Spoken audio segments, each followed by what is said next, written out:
Tumble करता है, यानी कि एक जगह से दूसरी जगह ऐसे से आता है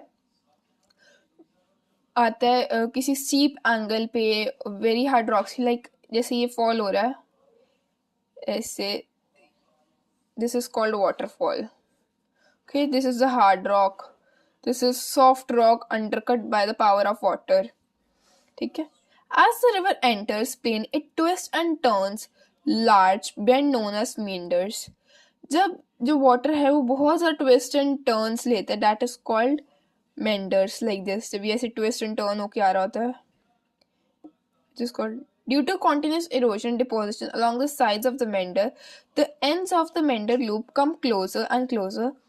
In due course of time, the meander loop cuts off from the river and forms a cut-off lake. ऐसे जब पानी आता रहता है ये कट ऑफ हो जाता है रिवर के साथ और एक फॉर्म करता है कट ऑफ लेक. ठीक है, और वो कट ऑफ लेक को हम कहते हैं ऑक्सबो लेक. ये पानी आ रहा है यहाँ पे, कट ऑफ अगर हो गया है तो ये this is called cut off lake. ठीक है. फ्लड्स कब आते हैं? जब रिवर है, जब वो ओवरफ्लो हो जाता है उसकी बैंक यानी कि किनारों से जब पानी बहुत ज़्यादा ओवरफ्लो हो जाता है ड्यू टू हैवी रेनफॉल और मैनी अदर बहुत सारे और भी रीजंस होते हैं, तब आते हैं फ्लड. ठीक है, यहाँ पे लिखा हुआ है. At times there were overflows at banks. It leads to flooding of the neighboring areas. As it floods, it deposits layer of fine soil and other material called sediments along its bank. This leads to formation of a flat, fertile floodplain. The raised bank are called leaves. As the river approaches the sea, the speed of the water flowing decreases and the river begins to break up into number of streams called distributaries. This is the main river. ठीक है, जब ये सब form हुआ तो ये जो भी बन गए हो गए distributaries. Okay. Work of a sea wave. Now let's study the work of sea wave. The erosion and deposition. Erosion और deposition सी वेव्स की राइज देते हैं कोस्टल लैंडफॉर्म्स को. ठीक.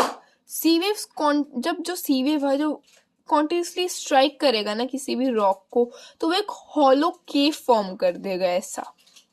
उसको हम कहेंगे सी केव्स. ठीक है. जैसे जैसे ये कैविटीज ये बड़ी होती रहेंगी, जब सिर्फ एक रूफ बच जाएगा उस वो फॉर्म हो जाएगा सी आर्क्स. ठीक है. और वो वॉल जैसे फीचर्स जब रेडी हो जाएंगे उसको हम कहेंगे stacks. So the steep rocky coast rising almost vertically above the sea water is called sea cliff. जो स्टीप रॉकी जब एक रॉक्स कोस्ट के ऊपर वर्टिकली फॉर्म हो जाता है उसको हम कहेंगे सी क्लिफ.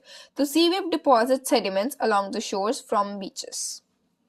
जो सी के पास जो जितने भी सेडिमेंट्स होते हैं वो उसके शोर के पास डिपॉजिट हो जाते हैं, forming beaches. Work of ice. Glaciers are rivers of ice which to erode the landscape by bulldozing soil and stones to expose the solid rock below.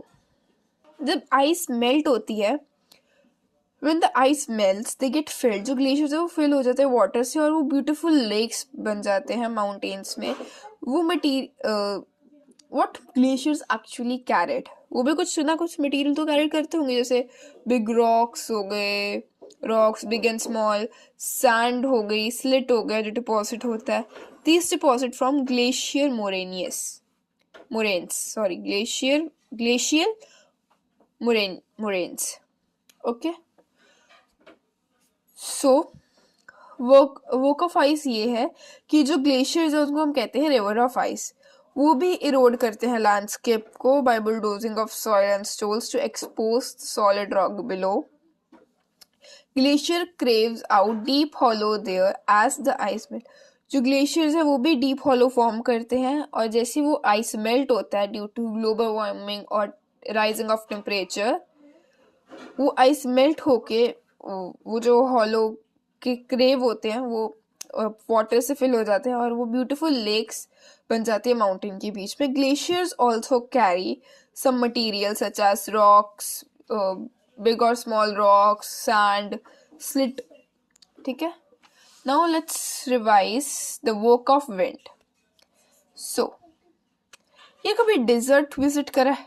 अब कैसे एकदम हवा चलती रहती है ना, सो अब देखते हैं विंड क्या करती है. सो जो विंड है ना वो एक एक्टिव एजेंट है इरोजन और डिपोजिशन का डेजर्ट्स में.